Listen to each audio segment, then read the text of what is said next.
La vida es corta sin parar, mirar y de reír para celebrar. Cada momento hay que gozar, como si mañana no va a llegar. Hola, hola. Welcome to Entre Tías y Amiguis, the podcast where we dive into the wild roller coaster ride of adulting. I'm your host, Adri Rodriguez, a queer Salvadorian native, a first-gen trailblazer, a multipreneur and licensed psychotherapist, here to share wisdom, stories, and real talk with my tías and amiguis and other incredible guests who inspire and uplift our community. I want to remind you that while I am a licensed psychotherapist, this podcast is for informational and entertainment purposes only. The discussions we have here are not substitute for professional mental health advice, diagnosis, or treatment. Now let's dive into today's conversation and explore the journey of adulting together. Grab your cafecito, get comfy, and let's get started.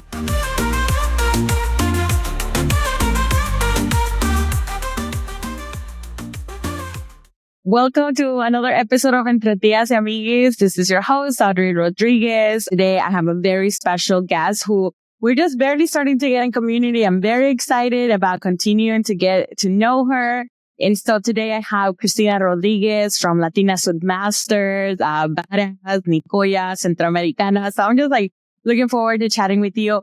But could you share a little bit for our audience some of those intersections of identity that inform the lenses that you experience the world from and you do your work from, and any other fun facts or, the stories that have shaped you who you are and how you got into be where you're at today?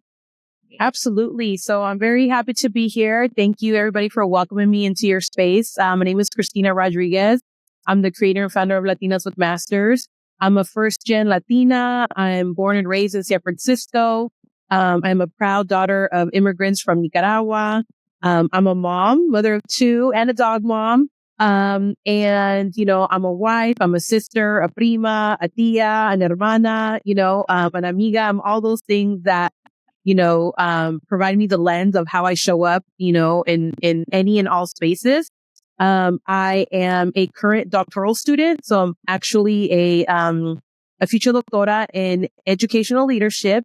And I'm very proud to say that all my degrees are from the Bay Area, born and raised in the Bay. So I went to school, in the Bay Area. And next semester, I'll be graduating with my doctorate degree. And, my dissertation, my research centers on the Latina experience in higher education, but specifically the Central American, right? Specifically Nicaraguenses and how we show up, right? So the fact that I'm already using my hands, and how we talk and, I'm already being for, just very Central American in how we show up. And, I want to have our existence show up in academic scholarship, right? So even now, as I'm researching, I don't see ourselves represented, right? I can't quote or really cite a lot of literature because in academia, we don't exist, but we know we exist, right? Outside of academia. So that's one of my goals with my research and with my podcast and what I do with Latinas with Masters is definitely to have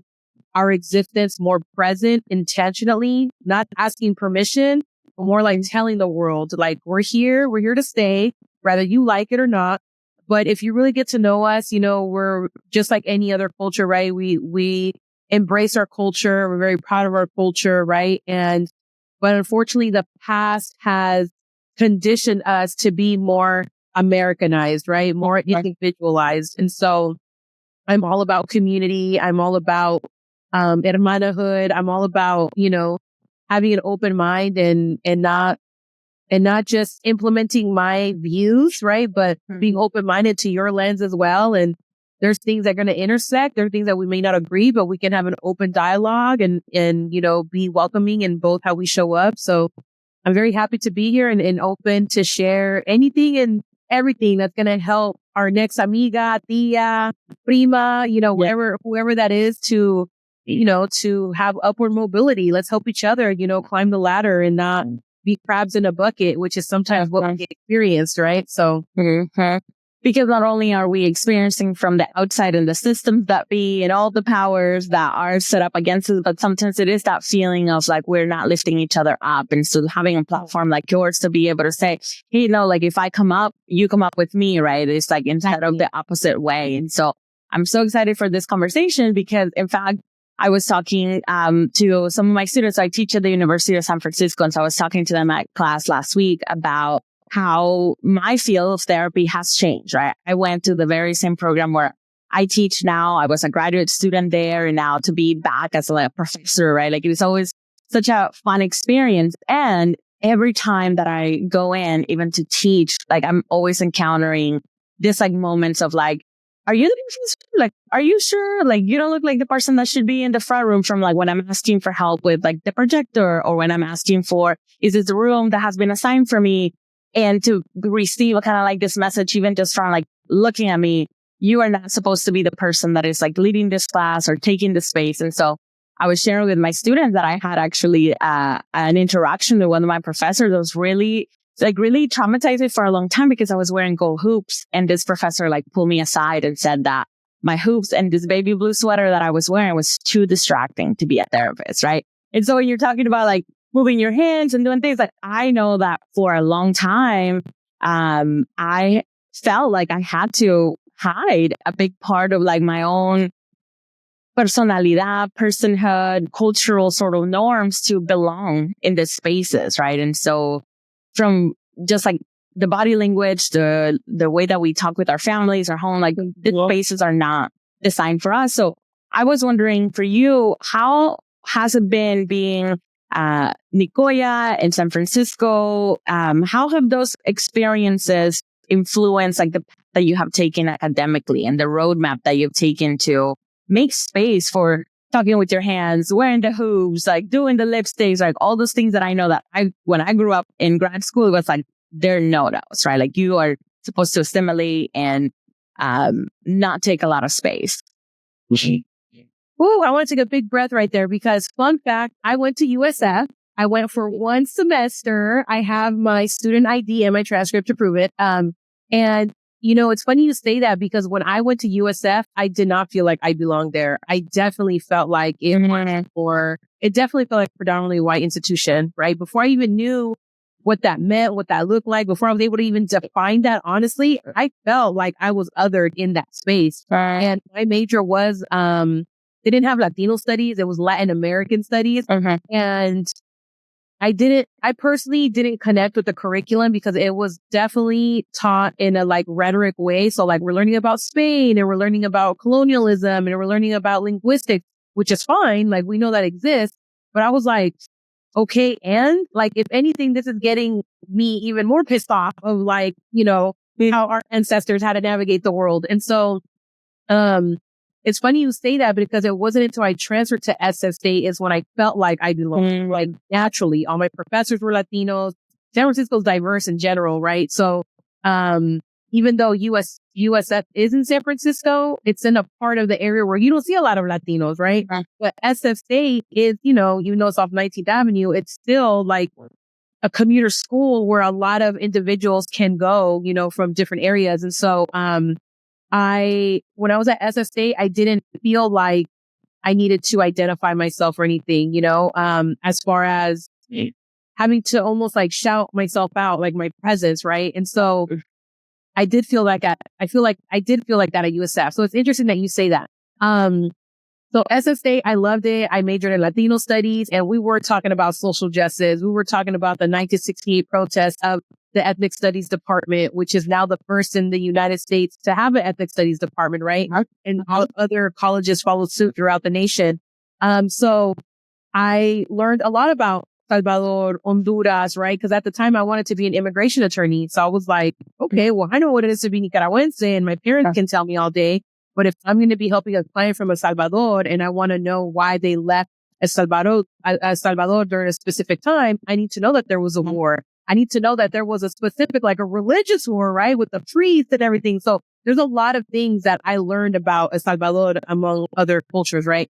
So my undergrad experience was amazing. It wasn't until I got into my master's program at Notre Dame, which is not too far from San Francisco. It's in Belmont. So it's in the peninsula. And I was the only Latina for the majority of my cohort, you know, and again, having that similar feeling and experience from USF, right? But in this situation, I was already working in corporate spaces, right? I kind of was already familiar with being the only Latina. And so I kind of stuck it through, as much as I wanted to quit, which I lightweight did for a couple of semesters, and I came back, and I just remember always complaining for sure. Right. And it wasn't until I got into my doctoral program at Mills College, right, which is in Oakland. It's very similar to San Francisco State, which is very social justice focused. My professors were Black women, very diverse cohort, where I started learning that language, right? I started learning the language of predominantly white institutions about microaggressions, about code switching, right? Imposter syndrome. I was like, I'm sorry, what? Like, this is all too familiar for me. What is that called? Imposter syndrome? What is this? I had no idea. And similar to you, I had an experience where I was told I couldn't wear the hoop earrings or the red lipstick or the curly hair. And that was in corporate America, right? I was working in housing, and I just started off in that industry. And specifically, my supervisor, who was a white woman, said that if I wanted to look professional, quote unquote, that I should disregard from wearing red lipstick. I just should disregard myself from wearing hoop earrings. I should put my hair, it should be more toned, more finessed and finished, right? Like in a bun. And as much as I knew what she was saying was wrong, how can I prove that? Yeah. How can I tell her what you're telling me is wrong? So I took it as in like, okay, here's this person that's looking out for me, that wants me to succeed. Yeah. Right. And so then I took her advice, and I put my hair in a bun or in a ponytail. I wore stud earrings. I wore light lipstick. And it just so happened that day I wore a blazer, right? And that day I got 5 leases, and and it's almost like it attests to her to tell me, you see, reinforced that. You took my advice, it affirmed, right? You took my advice, and look how much sales that you got, because we're renting multi-million-dollar apartments, and, these are luxury, and you have to have a certain type of first impression. And again, I knew deep down inside what she was telling me was wrong, but I couldn't name it. All I could say was, that's discrimination, right? It was like the only thing that I could think of. But honestly, now looking at it back, like, wow, that was a big microaggression he, implemented on me, and I had no idea how to even name it. So yeah.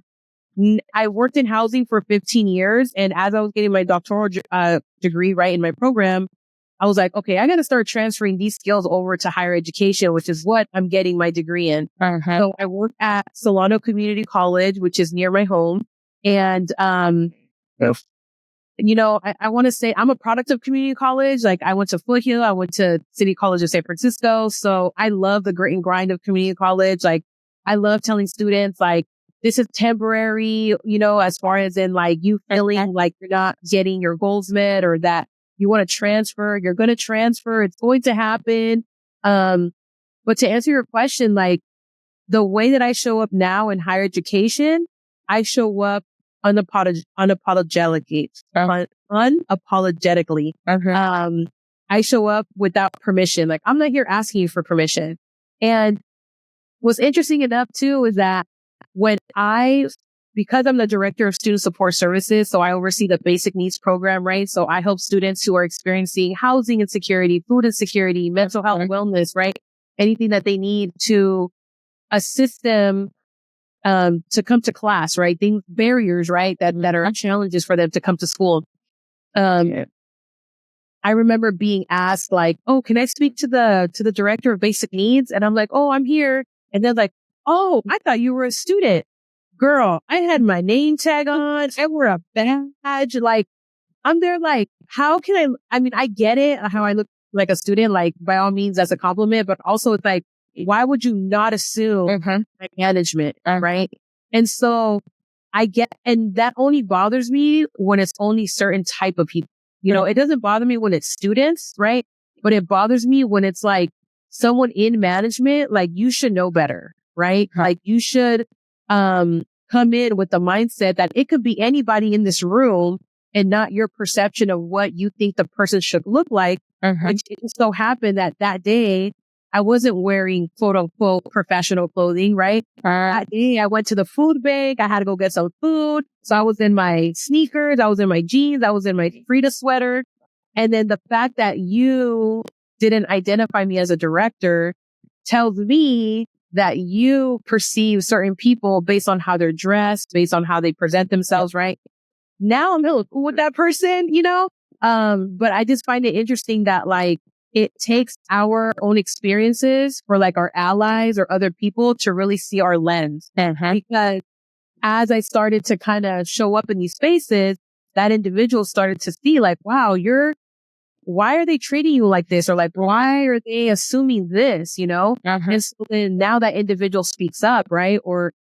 Not necessarily maybe in front of me, but like on the back end has my, right? And then I'll hear, oh, so-and-so actually vouched for you and said that you've been wanting this X, Y, and Z for quite some time. So it pays a long way to have these connections with people, right? Like I didn't jump down this person's throat.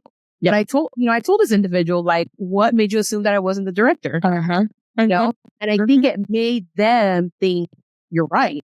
Like it was a gut reaction, but there wasn't anything past that, which is fine. We're all human. So it's just interesting how, for those that are listening, me and Adi both have the same experiences, right? In different spaces with the microaggressions, with working in higher education, but certain individuals not seeing us as the professor, as the higher education administrator, right? Because for so long, academia has been writing the narrative of what that profession looks like. And in full transparency, it doesn't look like us because it wasn't built for us. It's pretty natural for them to think, oh, can I talk to the professor? And you're like, yes, sure. Yeah, and they were like, what? So it's like, it surprises me, but it doesn't surprise me at the same time. Exactly.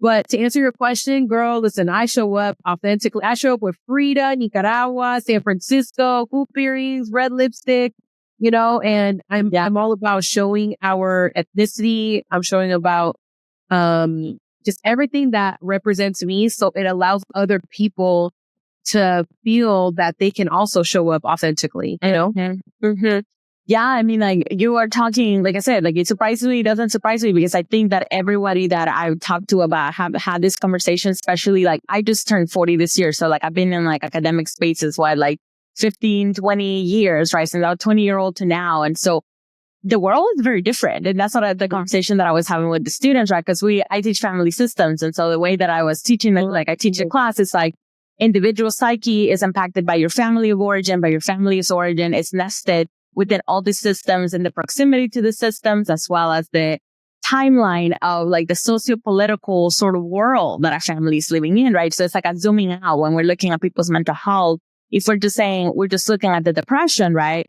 It is not a wrong avenue to look at this, but it's like, how do we look at the depression within the context of where like this person has come from in the context of like where they're in, right? And so I was sharing with my students, it's like that this conversation, like I feel so lucky every time that I teach this class that I am a Latina, that I am an immigrant, that I am queer, that I am the person that is like saying, no, we're going to talk about this stuff. Because even for me, making the space to have these conversations took a lot of deep programming from what academia had me with, like, how do you function with evidence practice, right? And how do you evidence-based practice and like evidence for who and like for who does this work? But you can ask those questions, right? Which, for me, like, I know that it has been like an ongoing deprogramming and like reminding myself of showing up unapologetically because it doesn't always come natural because my experiences that form my professional self were very, mainstream in the sense that the expectation was that in order to move up, you needed to concede almost like a part of yourself. Right. In order to then belong, in order to continue to move up. And I know that for a long time I did it. And I always find it so fascinating to hear like how like the kids nowadays, quote unquote, right? Not everybody needs to be a kid, but like the way that in academia, there's this like people like you taking the space to say like, no, we're going to do things differently. I know that I'm also doing that, but it is kind of this like, all of us as a community, we're changing and we're moving right towards a new direction that to me still feels very new because I spent so much time on the other side. Yeah, for sure. We're conditioned, right? We're conditioned to this is how you have to show up. And don't get me wrong. I actually just learned this the other day. My little cousin was telling me about how, and she shares this in my new podcast episode, which is why I'm bringing it up now. But she shared with me how she has complex post-traumatic stress disorder. I was like, I wonder if I have that, right? So I'm talking to my therapist And she was like, actually, I had this here as a note because I feel like certain things are coming up that is, that's long-term recurring. And honestly, part of me is how I dress. Like, and I don't notice it at the time. Like the other day I went to a conference in Sacramento where I was presenting with my cousin, and it was a professional, quote unquote, right? Conference. And girl, I had to take a deep breath because I literally was I was like staring at my closet, like, okay, what blazer should I wear? I'm going to put my hair in a bun. What stud earrings should I wear? Like, I don't know that I'm doing it subconsciously, right? And so then in that space, I'll show you the picture. I wore my hair in a bun. I wore stud earrings. I wore like a nice blazer, right? Yeah. I still feel like I showed up as myself because I wanted to look that way, but it was a decision I had to make because of the space that I was in. And for some reason, I couldn't get myself to wear the hoop earrings or the red lipstick, or I want to say maybe I did wear red, but it was like like a fuchsia pink, lipstick, which is fine. Like, I'm good with the makeup. The makeup doesn't faze me. It's more the jewelry and my hair and my appearance. Like, I feel like I'm peeling an onion a little bit. Like, okay, with the makeup, like, I'm not tripping off that. But for some reason, I trip off the earrings and I trip off that. But it's only when I'm showing up in spaces where I don't know anybody. But if like every day going to work, girl, you can ask any of my coworkers, like, I'm wearing a Frida earring. I'm wearing like educated mija. I'm wearing Nicoya. I'm wearing like big hoop earrings, like, because I feel that I belong there. So I feel that I know I'm going to be accepted for who I am because of how I show up. And I'm there to serve students. I'm not there to serve higher ed or administrators or staff or anybody, right? Like, I'm there to serve my students. And so for me, it's almost like, that's naturally what comes up to me. But when you say that, girl, it's like, that's the only thing that kind of like right now, like jumped out of me. Yeah. Like, I'm not going to lie. I get a little bit of PTSD a little bit when it comes to like appearance. And it's because we've been conditioned for so long of how we need to show up, of how we need to look like. And you can still look professional with hoop earrings. You can still look professional with stud earrings, right? But I don't know, something about me about that day, I mentioned it to my therapist. Like, I can't show up in spaces where I don't know anybody because then that's my default. Yep. Yeah. I'm learning for that not to be my default. It's different if I want to dress like that, but I felt like I had to dress like that. And that's the difference. Well, where my mind goes, as you say, that it's about safety, right? Like when you're talking about when you go to Solano, where you know you're working with the students, where you know who you're serving and who you're there for, right? Like in there is a sense of empowerment that then creates safety. I know how to navigate. Yes, like a caballito story, right? Like I know how to do this. I know which the road looks like. I know who might be on my side, but also who might be criticizing, and I accept it and I can live with it. But when we go to new places, right? And when we are going into these new spaces where hopefully there'll be more people that look like us, but I know and quite frankly, for a long time, there wasn't a lot of people that looked like me when I went into these professional spaces. So it was just like, okay, how do I create safety, right? And, in therapy, we talk about self-disclosure. Self-disclosure is not only like the words that you're saying, but like that there is a way that all of the things about you from the moment that somebody lays eyes on you, they already can be created a narrative about who you are, right? Like this morning, listen, I debated on wearing like a tee and like a chain because I was like, oh, it's too casual. It's too like casual because this is my Sunday clothes versus like what I've been wearing for the podcast. And I was like, dang it, I can wear whatever I want. Right. But it is like this programming is so frustrating because at the end of the day, it goes about into this, it's this part of like, am I safe enough to be myself? Right. And the trauma, I think that the institutions and the white supremacy in general has left for people like us, right? Like it seeps through everywhere. And so we do have a responsibility to keep ourselves safe. But how do we keep ourselves safe without having to compromise? Like, yes, right there, right? Like, well, we're constantly negotiating, right? Yeah. First of all, I want to say Adri is super downplaying her outfit. It is super cute. She's wearing a chain Juan Gabriel shirt, like Anthony Juan Gabriel, music background. Her background is hella cute. So don't be downplaying your outfit, girl. No, but we do constantly have to negotiate. And that was a negotiation that I had to make. And you're right. You could have not said it any better. It is safety, right? It's like, how do I show up safe for myself? Yeah. Right? Because I don't want harm to be caused against me, right? Or in any space, right? But you're totally right. And I'm going to start using, therapy language. I'm opening up my lexicon on how I, describe what I'm feeling, right? Because what I would always tell my therapist is, I don't want to show up fake. I feel like I'm showing up fake. And she's kind of like, okay, we're using fake too much, girl. Like, what is it that you really feel? And what it is, I don't want to feel like I'm showing up authentic, right? What I value is authenticity, right? I value connection. I value loyalty. So there's a lot of things that I'm learning about myself, as I'm in the self-discovery, self-reflection stage. It's like, okay, so that's what I mean when fake is my go-to. What I really mean is these three things, right? And so, you're right. I could have not said it better myself. And it is something that like women of color experience the most is women of color because of the gender and because of the harm that history has shown us. But anybody, right, BIPOC can experience this as well. But data show that it's mostly women of color that experience harm based on how they dress, how they show up, how they speak, their mannerism. There's a lot of things that kind of show up in that space like that. Yeah. And then a lot of these professional policies, right? Because in this conversation with the students, we're like, well, how would you, professor, like, how would you then say is a wardrobe policy? Like, how should we show up to be therapists? And I was like, well, that's a hard question because, in my head, I'm like, I want to show up as I want to show up. I want to wear the clothes that I want to wear.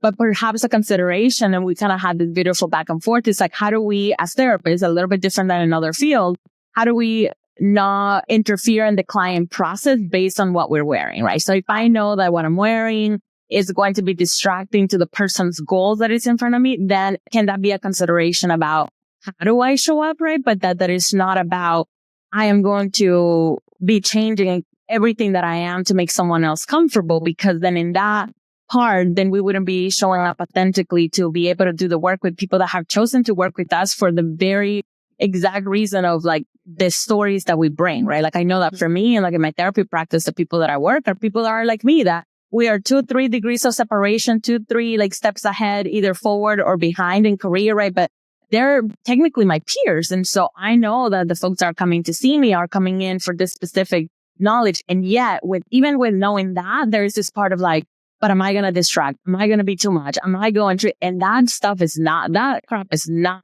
mine. That has been consumed or inherited. And it's like an ongoing deprogramming, right?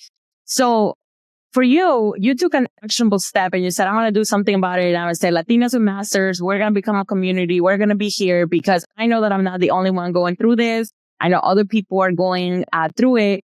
And maybe in their kind of part, like the part that kind of comes to my mind is also about being Central American, being Salvadoreña, being Nicaraguense versus being Mexican, right? Because in California, it's like you're Latino, the assumption is you're Mexican, right? And so there is like all these parts of belonging, not only within white supremacy, but then even in Latinx spaces. I know that for me, that has been also like a part of like, I have a way that I speak when I'm like with other Central Americans. And then there's this other way that I speak when I'm with my Mexican folks, because I don't want to digo, ay, boss, or whatever. Like, I don't want that to be repeated. I don't want to be that mocked. I don't want to do this thing. So like, we also have these other layers of Latinidad and cultura.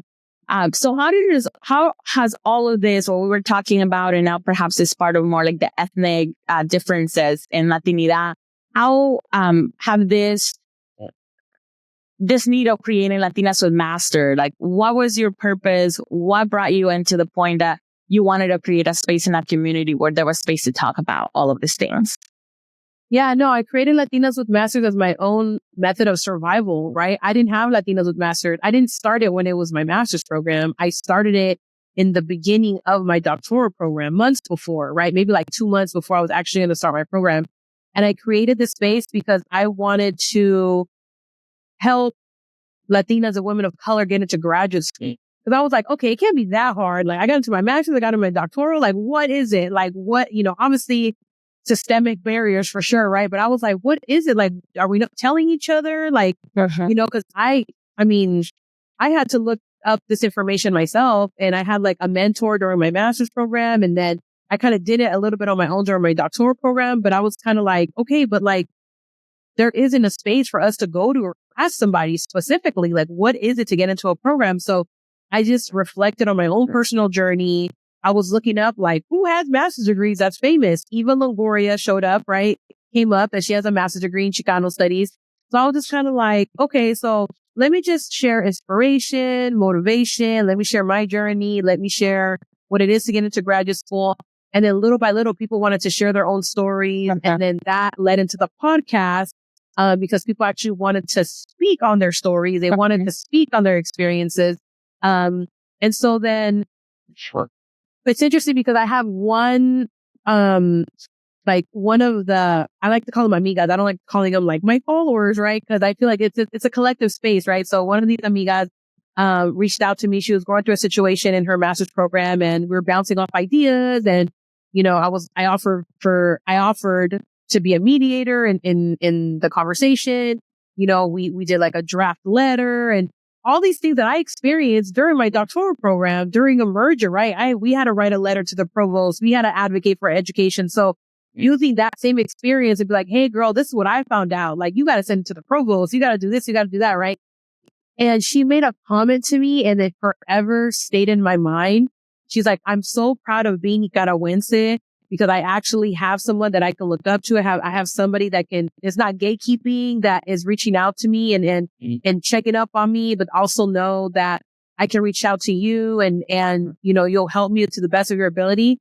She goes, but what I'm most proud of, that it took a Nicaraguense to create a place of belonging for all Latinas, right? So Latinas with Masters, yes, it's a collective among all Latinas, right, in Latin America. But it took a Nicoya to create that. And when she told me that, girl, and she said it con like orgullo, she's like, it took a Nicoya to do like, and I was kind of like, it got me teary eyed. Like I was crying. I was like, damn, dude, that is deep, girl. Like I never looked at it like that. Like, yes, I'm Nicaraguense, and yes, I take pride in like how I show up, but I'm also very mindful that this is not just Nicaraguense account, right? It's everybody's account. So she was like, nah, girl, like take pride that the founder is Nicaraguense. And then I started looking into other founders and like, I think it's the Mujerista. She's Nicoya. And she was like, hey, girl, there's Nicoya. And then I think it's, what's this other? I think it's Hija de tu Madre. She's Nicoya. And I'm like, hold on a second. Like, we out here. You know what I'm saying? And we're creating all these spaces for everyone to be inclusive, but also not being shy in our existence of being Nicaraguense, right?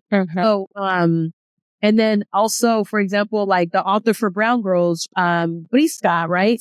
He's Nicoya, right? And so then I'm, and it's like we take, just like anybody else, we take pride on everybody else that is doing their work, their mission, their goals, and like you said, like we're uplifting each other. And I have no problem on my page sharing your business, your t-shirt line. If you also do graduate school services, like I provide all those things, your podcast, but it's like we have different experiences, right? And we can collectively like cheer each other on, but also know that like, I have a niche, you have a niche, and we're here to support each other. And, there's no animosity whatsoever. And so I love the space that was authentically created because part of the dissertation is to share my experience as a Latina in higher education, both as a graduate student and also as someone that works in higher education.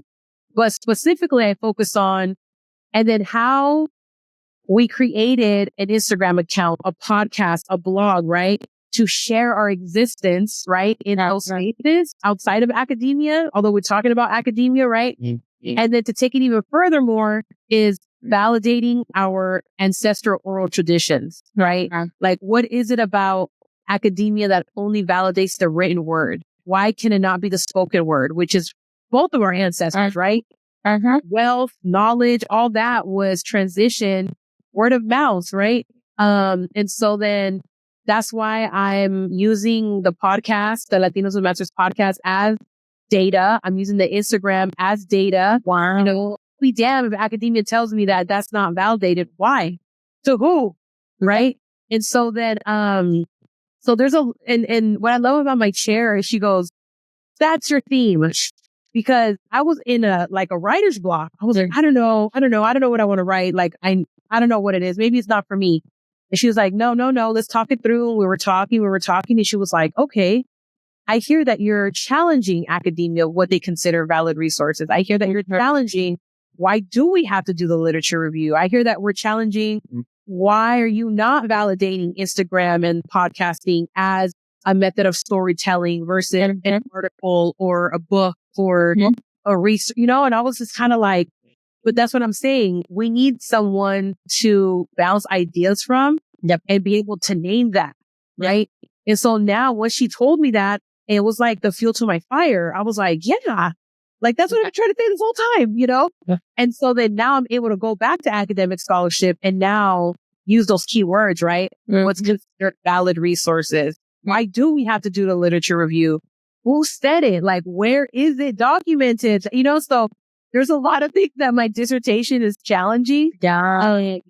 But yeah, I'm very happy in the space that we're in, both in my research journey as well as the Latinas with Masters, because it's only going to go up from here. Like Latinas with Masters is anything and everything you need it to be. You know what I'm saying? Like we're creating the blueprint and the blueprint is going to change. And I will leave you with this because I shared this in another podcast too, but like I used to think like, oh, I know Latinos with Masters is not for everybody. And I would see certain people get all these promotion deals. And I'm just kind of like, why am I not being considered? Is it because I'm very like outspoken and, and I'm not sugarcoating? And one of my girlfriends was like, what you say matters. What you say to the universe matters. And so then how about you reframe that? You rephrase that and just say that you are out there for someone. Like someone is out there looking for you. And so then the moment I started changing my mindset was when I started connecting with the real people. Because you're right. I don't want quote unquote fake amigas, right? I don't want authentic amigas that are going to tell me what I want to hear. And then in reality, they're over there, saying the opposite, right? I want real people that are going to really support Latinos with Masters and really share the good work that we're doing as a collective. So there's times where like people reach out to me wanting to do promos on my Instagram account. But if you notice, I don't promote grad school. Like I promote the journey of graduate school. I'm promoting a graduate program. And that's very intentional because a lot of people throw money at me and think that you're going to buy my messaging or your messaging. But unless you're able to waive application fees, unless you're able to waive the deposit, unless you're providing a scholarship, I have no interest in sharing your grad school program that is the same like everybody else, which is not creating an equitable access to graduate school, And so then I put the ball back on my court. It's not so much of like, oh, you're not reaching out to me. It's, I don't want you to be part of our branding collaboration if it doesn't meet the mission of creating equitable pathways into higher education. Point blank, period. Yeah. So I'm actually talking to a graduate school program right now. I go, these are my conditions. They're like, we're going to take it back to the team. Great. No problem. I haven't heard back from them. Cool. No hard feelings. If you're really about the work, then do the work. But if my name is going to be associated with anything, it's going to be aligned with what we know as Latinas are barriers in higher education. And if you're not willing to meet those needs, then you're not serving us. And I have no interest in providing that resource back. Yeah, no. And I think that is a part of, like, it's really hard, right? Because living in capitalism, right? It's like there is this attraction to just like get on the grind, do the thing that is like get to the goal. This is hella traumatic, being in grad school, being in academia. So I just want to get to the job and I want to shut down and I just want to work, right? And so to keep with that momentum and that energy to say, are your values though aligning with the mission of the work that I'm putting out there? And what opportunities am I willing to lose for the purpose of staying true to the purpose of what I'm doing, right? And to be able to say, no is no, never, not right now, but or maybe it is a yes with these conditions, right? And so to be able to evaluate and empower yourself to say, like, this is what I want to create and this is what I want to put out there. And this is also what I'm promising my community that I'm doing. Because if you show up and then you show up with, a good check, but it's not an alignment with the things that you've been talking about, then there is like a clash between your authenticity, right? That you are showing up authentically as a person. And that balance is just like, we got to survive in this world, but also like, how do we survive still without having to negotiate our values, like, or like throw them away, right? And that requires a self-strength to be able to say, I am going to come first. My values are going to come first. And the people that are for me are going to find me. The people that I'm for, I will be there for. Right. And so it is really beautiful and also hecka scary, I bet, because, it's like you do want to be able to be one of those voices that is like recognized and seen, but not at the cost of having to give up so much that at the end is why people are following you to begin with. Exactly. Yeah. Like you nailed it right there. And that's something that I learned with my therapist is like, I negotiated a lot throughout my life. I had people on pedestals. I was like, no, they didn't mean that. And that's my homegirl. And I got, I have her back 100%. And then I started realizing like, oh, okay, but it's at the expense of what? Yeah. At the expense of my mental health, at the expense of my peace, at the expense of how I show up for my kids, right? So it's the same concept now with my business, right? Because a lot of people think, oh, Latinos with Masters is just an Instagram account. No, boo-boo. It is a business. It is registered as a business, right? I have an MBA. It has a business plan. It has a structure. And, obviously my emphasis is in marketing. So my marketing is, on point, but but these things, it's kind of like, no, this is a business. And, I make business decisions every day. And if it's not serving, our community, if it's not advancing our community, then I would be no different than everybody else that's on Instagram. And I don't want to hate on anybody's hustle, but really it's like, if I'm not promoting something, it's because it did not align with, how we need to show up. And, and yeah, that does hurt my pockets, right? And there's times where I'm like, man, I missed up on a good deal. But then at the end of the day, am I going to be happy of accepting that deal? And then now having my name and my brand associated with something that, students still have to pay a hefty application fee, still have to go through the application process, still pay a heavy deposit, zero scholarships, then what's the purpose of Latinos with Masters at this point, right? Like that's everything that I talk about of how unequitable that is. And COVID showed us that, right? And to the point where now these universities are like, oh, we're no longer going to be requiring the GMAT. We're no longer going to be requiring the GRE. Great. But I went to schools that even though you required it, I didn't take those. And I'm still going to have the same degree as somebody that went to Harvard and Yale and Brown and Stanford. And by all means, if those are your dream schools, then you have to do what you have to do. You know what I'm saying? But there's other schools out there that don't require that are going to give you equitable access to have the same degree. Because at the end of the day, those letters are going to be the same from everywhere else. And I think that's why we need voices like yours, right? Because, for example, like literally what you just said right there, if I would have heard that 14 years ago when I failed the GRE twice, and that's why I never went to get my doctorate because I was like, this is not for me. And now, 14 years later, that I have some medical issues that I could have very well gotten accommodations for all the exams. Like all of this, the knowledge that I have now, I am just one privilege that not only do I have this platform, myself, my own career, that I get to know other people, but even hearing something like that, I'm like, man, like I'm glad that people get to hear that now, because if I would have heard it 14 years ago, I perhaps would be in a different road. I love the road that I took and I'm glad that I am where I'm at. But at those times, like failing the GRE twice was such an ego, like a professional self-esteem. Like I was like, I'm so smart. I feel that I'm so capable. And this stupid test, like I cannot pass it. And this is also like probably some of the people in my community that probably have never even heard that, because not only is this is hard, I don't have the resources, I don't know how to navigate it. But then there's also, I have shame, because how do I tell people that I can both be so smart, so successful, and also I got kicked out from undergrad. I really struggle with, taking this GRE exam and all of the steps through, like those things I had a lot of shame, for. And now, right, like all these years later, I understand the systemic barriers that were showing up and things that I didn't have names for. When you were saying earlier, like now we talk about imposter syndrome, we talk about microaggressions.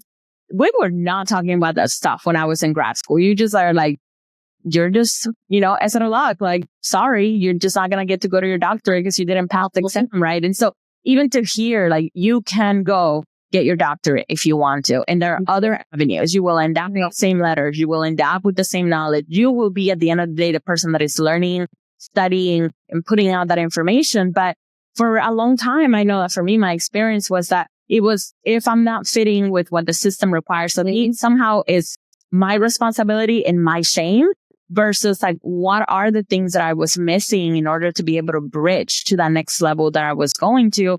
And that being first gen, right? Being many times the first of doing X, Y, and Z is like, you are not only doing it, but also opening up the path for yourself as you go. It's like you're laying the brick that you're about to step on. And that also is such a tiring and exhausting process, right? And so to have a platform like yours that is saying, I am going to take the space to be Nicoya and to have this special focus and to want to serve my community, and then also know that what I'm doing impacts everybody else despite of where they come from and despite of the experiences that they've had that may be very similar or different than mine. Because once we get to this academic sort of roadmap, so many of us are having almost the same experiences over and over. And I'm hopeful that through these conversations, the generations that come, right? Like we said earlier, it's like we're pulling everybody up with us because we already had to go through so much of it on our own and had to go to a lot of therapy to say, okay, that wasn't me. That was like systemic oppression, white supremacy showing up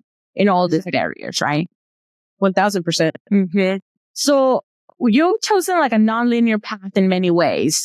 Before going, you were in college, you're changing careers, you were in housing, now you're in student services. What has been that motivation to just kind of keep adapting and becoming flexible as you know more, do different? Like, what has been that nonlinear path for you? What has inspired you to keep pushing? And how have you found clarity in what you want to kind of pour your heart in? Yeah, I definitely, I think because I'm such a person that like goes with the flow on hella stuff, like, and for good or for bad, right? For certain things, like, I kind of feel like I've always allowed myself to pivot, and it's interesting because I know a lot of people that are very like the opposite of that. Like, this is my plan. After I graduate, I'm going to have kids. After this, I'm going to do that and that. And that's great to have a plan. Mm-hmm. But sometimes they pull themselves accountable if they don't reach those milestones or if they don't do it at a certain time, that everything else can't follow because you're stuck at that one milestone, right? And for me, it's always been like, okay, well, yeah, I did want to do it this, but now I'm going to do it this way. And well, it's going to have to be another year or two or whatever, right? Like, I kind of felt like I always went with the flow, and I'm very big on like what was meant for me, will come to me. And so then, I literally had to tell myself a lot of times, like, oh, well, was it meant to be? Oh, well, was it meant to be? Oh, well, not right now. Like I never was hard on myself enough to stop myself from doing something else. Like, okay, I'll come back to that. Let me finish doing that. And then I'll finish this. And then that opportunity will come at a later time. And I was like, oh, wow. Like, I can see how 3 years ago I wanted this, but I don't think I was ready to do that. And now I'm hella ready. Like, I'm more than qualified to do that. And I tried a couple of times to get into higher ed, and it was so hard to get into. So I'm very fortunate that at the time that I was hired on in student services, I can now like say to myself, like, yeah, back then, I don't think I would have been ready. Like in the beginning of my core program, I didn't know all the terminology. I didn't know the culture of higher education. None of that. I definitely came from corporate spaces, right? Which is flexible, but not flexible in certain situations, right? But now that I'm in student services, like I used to say like, oh, I'm new into higher education. But again, what you say matters. And so then I started to say, I'm coming with experience in the higher education, right? So there's no way that I can help a student that's experiencing housing insecurity if I didn't have 15 years of housing experience to know the in and outs of someone's like, renters' rights, what the housing policies are, eviction, all that stuff, right? Like I can do that with my eyes closed with confidence, right? And half of these people who I'm helping, when they tell me, where they live and who their manager is and so forth, 9 out of 10, I know the person, I know the regional manager, I know somebody that knows somebody, and it's like, it's through those connections and how I show up that people trust me, and they know that like, if I'm coming at you, it's because I'm here to do the work. I'm here to collaborate. Like, what can I do? And I just remember going recently to an apartment complex and, I was dropping names, girl. Oh, is so-and-so your regional? Oh, no, she's not my regional anymore. She's over there now. Oh, okay. If you see her, tell her I say hi. Girl, I have her number, but I let it be known. Yeah. Like, we're going to twist it. Yeah. Like, we'll call somebody real quick and you're going to not, be, fair to who was your client, right? So who's my student at the end of the day, right? And so then when I asked the student, like, well, do you want to live here? Like, he's like, listen, the moment you walked in and you were dropping names, I was like, I'm ready to sign a lease. Like, don't mess with Christina. Like, what am I going to say? I don't know nothing, right? But the student is able to see it in real time. He's like, oh, I didn't know about renter's insurance. Oh, I didn't know about my rights, about a move-in checklist, right? So he goes, I feel like it was a whole, like a whole course that I just saw right now, in like an hour. So I'm, like, to fully answer your question, it's like, I don't take myself too seriously in the sense where, like, if I really want this and I don't get it, yeah, I'm bummed out. Yeah, I may be a little bit of a chiona here and there. But then I'm just kind of like, okay, well, I'm just going to keep it moving. Yeah. And I give my little list and I just have it there so I can reflect back of, like, what my goals are and stuff. And so don't get me wrong. There were a lot of things where I wish I got, even through Latinas with Masters, like applying for grants, applying for, and it's really to help others. It's not even for me. You know what I'm saying? So I wear my heart on my sleeve when it comes to things like that. Yeah. So, but I had to learn, like, okay, right now, what's important is my doctorate degree. Yeah. Once I get my doctorate degree and I have these letters and I can show up a little bit more differently, right?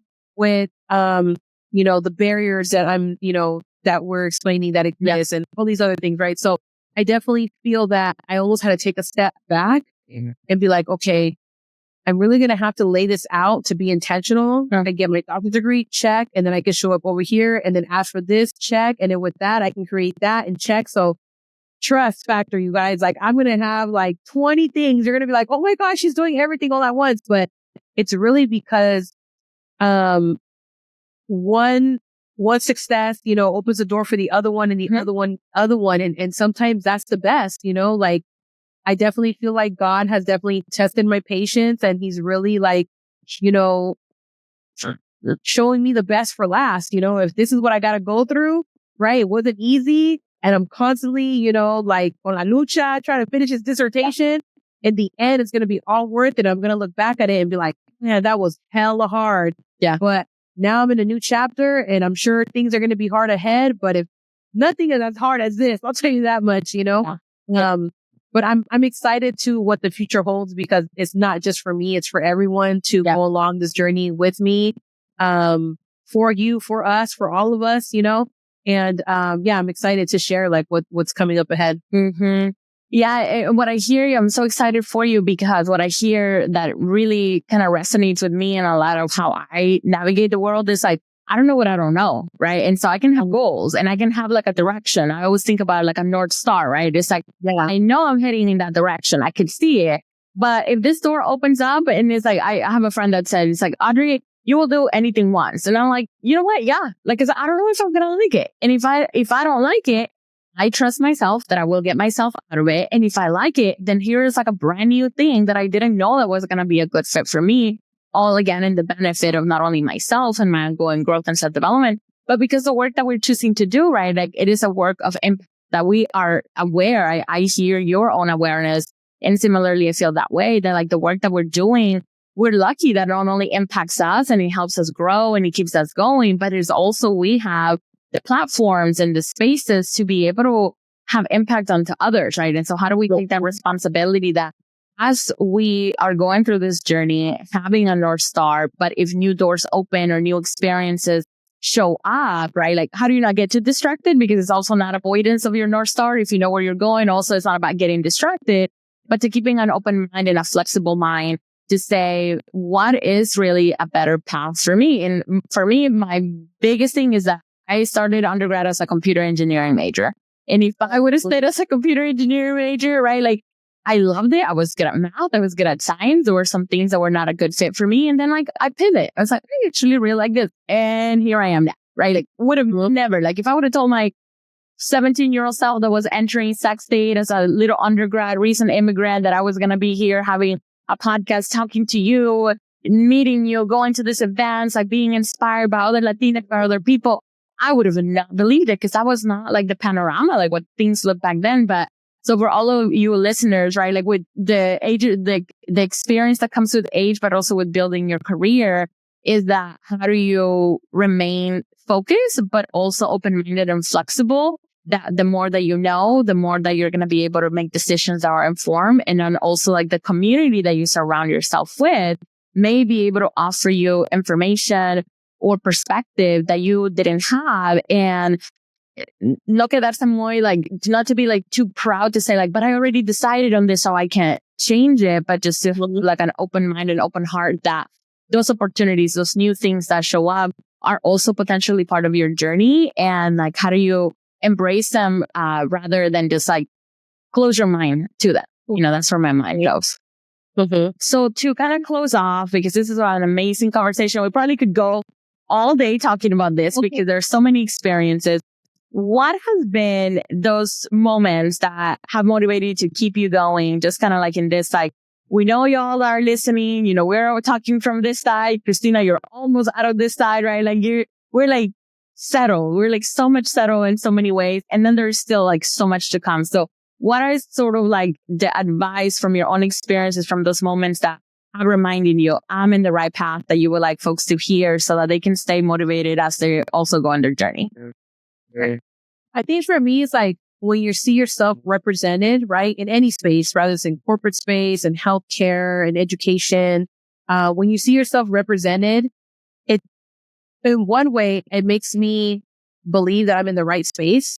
Like, okay, she can do it, I can do it, right? I know she went through something. It may not be the same, but she had to do what she needed to do or they needed to do to get there. So, you know, I'm going to continue going. But then also when you don't see yourself represented, then it's like, okay, so I'm going to be the first one, but I'm not going to be the last, right? And sometimes it's hard to see that messaging because when you're the only one, then that's when the imposter syndrome comes out. That's where, you know, you're feeling other. That's when you feel like you don't belong. So it's easy to fall into that mindset and be like, what am I doing here? Like, I don't even belong here, right? But that's the easy way. Right. I feel like the alternative way is like, okay, well, then if I got to be the one to fight through it, then this is what it is, but I'm going to bring everybody else along with me. And I feel like that's kind of where the space where I'm at. Like now I don't feel myself so, I'm not as hard on myself if I'm the only one in the room. But mind you, I'm 39 years old. I'm about to be 40 in a couple months, like in December. So I'm kind of like, listen, like if I got to be that person to like show up and be rafla and try to be, you know, empowering others, and I will do that. But I wish I saw somebody like myself 5, 10, 15 years ago. But again, we were in a different space. Academia looked very different. You know, society was very different. Social media was very different / non-existent, right? Yeah, I mean, what a game changer it would have been if I had a Latinos with Masters during my master's program. Me personally, right? Or any account like that nature.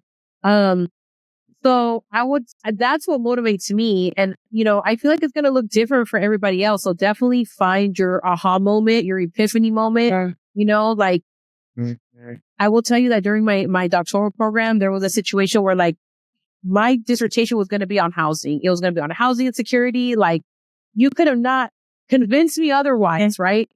But it wasn't until I was in a discussion with someone in my class that made a very inappropriate comment. And I was like, wow, you really believe your hype and clearly there was white fragility, right? It was happening here. And I was calling it out and I was like, okay, so what you just showed me is that we need more Latina representation in these spaces for you not to feel so entitled and feel like you own this space. Cause I pay tuition just like you pay tuition in the world. So I don't know what you're telling me. I can't raise my hand or talk or tell the professor, like, are you going to let her talk to me that way? Hell, you shouldn't let me talk to me that way because it's like, this is my, you know, it wasn't disrespectful, but it was just kind of like, it was just the entitlement. So my approach was very like, do you hear yourself? Like, we're both doctoral students. We're at the same pace when it comes to like the knowledge that we share, right? And so it was at that moment that I changed my dissertation from housing into Latinas in higher education. So had I not experienced that moment, which was very uncomfortable, for me, I would have not be in the space where I'm at, like I would have given up, honestly. And it's funny because one of my colleagues who's a Black woman was like, "Bro, I told you Latinos with Masters is your dissertation. Like, I see the way you show up here. I see the way that you are. I see how when we go to conferences, all these people go up to you and they're like, oh my God, this and that. Like, I told you, girl." And I was like, I know. But sometimes it's like that Latino culture of us where, like our parents were very humble, let her know, sé qué, like, yeah, let me think about it. Because it comes out sometimes, but again, to answer your question, like, I feel like it's going to look different for everyone, and you're going to have your epiphany and you're going to know. And I felt like at that moment, I hella knew, girl. I was like, what do I need to do to change my dissertation? And then my professor was like, yeah, girl, I was waiting for you to like realize it. That's your dissertation. That's all you talk about in the class. How like Latinos with Masters this, and then so-and-so is going through this, and this is a barrier, and this is what's happening to them, and this is what's happening to them. And it's like, but I needed you to see that. Yeah. Because it's easy for somebody to tell you and you to be like, yeah, whatever. But I needed to see that for myself. Yeah. And because academia made me believe that Latinos with Masters was not like a validated community or a validated resource. I was like, but to who though? Like who's that? That's not like, I'm making it validated. I'm making it valued. I'm recognizing it. That should be enough, period. So that's why like, I'm very happy with how far Latinos with Masters have come. Right. And then when people look across all social media, they're like, oh, you're not just an Instagram account. You're on LinkedIn. You got your own Facebook group. You got a podcast. You got merch. You do keynote speakers. I see you at conferences. And it's like, yeah, I'm the face of Latinos with Masters. That's like the brand that created it, but everybody is in the space with me, And so when somebody else is wearing a Latinos with Masters shirt, I love how somebody's like, oh, I have that shirt. Or like, oh, I know Christina. Like, I'm not trying to make myself like not accessible. Yeah. Like anybody's accessible to me. Hit me up on a DM, email me, we can set up a Zoom call, a podcast. Yeah. I mean, you saw, we mentioned a person, girl, we were already like clicking, And so I feel like that is so important because someone else needed to hear that. And actually in Yvonne's conference, one of the girls was like, I wasn't even going to come. I'm an introvert. Like I drove here by myself. And I'm like, I'm glad you're here. Yeah. Like, what questions do you have? And she looked at me like, and I'm like, girl, I know you got questions. You came here for a reason. Like, what's up?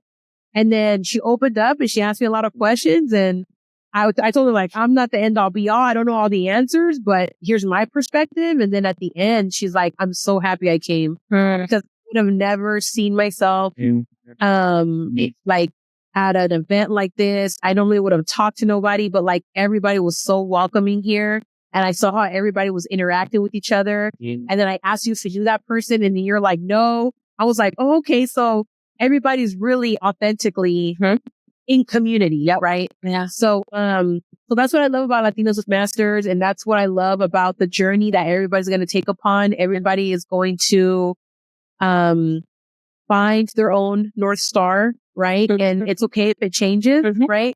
But I guess my advice would be to you or to whoever's listening is that make sure that you're happy with it. Like do it because you want to. And I feel like sometimes as Latinas, our culture is like, oh, we could do it. We could do it all. Like, yeah, it doesn't, we convince ourselves that we want to do a certain thing, but it's really to please our parents. It's really to please other people. So please find something that you're passionate about that you're happy with, that you sleep at night and wake up in the morning, like wanting to do that 100% every single day because you want to, not because it's for somebody else. And so that definitely would be my advice. I love that. I could just see my little 19-year-old self right now walking into that computer lab with the engineers and being like, I'm not happy. I love that. Yeah. I can code. I know this thing, but I did not feel happy. And I'm so proud of that little 19-year-old version of me that with that knowing, with that having that community, with that support, right? And so it's like that answer already lives within us. Latinas with Masters was already living within you. It's just we needed to get like this part of just like, yep, like I'm gonna do it, right? And affirm it like in real life because we have it in us, like that little voice. And so maybe like that's a part of like, as I hear you, it's like that ongoing affirmation of like your answer is already resides within you. Yeah. Like, ancestral knowledge, your own experiences, is sometimes that the noise in the outside gets so loud, or the expectations of others get so loud that then they distract us from like that inner voice. Because, I'm just thinking about like, how the heck did I know that when I was 19? And here I am, right? And so. And you knew it all along, right? Now you're like, wow, you reflect on, girl, I'm sure there's data out there. And I want to say it's like, I say 20, but it could be less than that. But like, we all change our major like 20 times. Like, girl, I wanted to be a lawyer. I want to do this. I want to do that, And it wasn't until I landed on Latino studies, I'm like, no, this is it. Like, this is, especially the one from SF State. I'm like, this is the one. Like, it. I knew at the moment I walked into the room, sat down, the professor, I'm like, boom. I knew I was in the right place. Yeah. And so then it never felt like I was negotiating. Yeah. Because I showed up authentically. I showed up on myself and I was being embraced for myself. Right. So, you will find that moment, in whatever space that you're going in. And if you have to piss people off and sometimes make people feel uncomfortable, like, oh, well, that's their problem. That's not your problem. Yep. Don't dummy yourself down to make other people feel comfortable. Like, make sure that you're comfortable. Yeah. So let's stop watering ourselves down. That's what we really need, y'all. Thank you so much, Christina. Just like for you all who are just listening to us, like I'm just like smiling throughout. I'm just like, yeah, and I'm just like, oh my gosh, like this is just always invigorating to have these conversations, because it reminds us, and I know that I'm not alone, but it's like this moments, this conversations, like, yo, like we're not alone. We're all going through it. We're doing our pedacito. We're all doing our little part.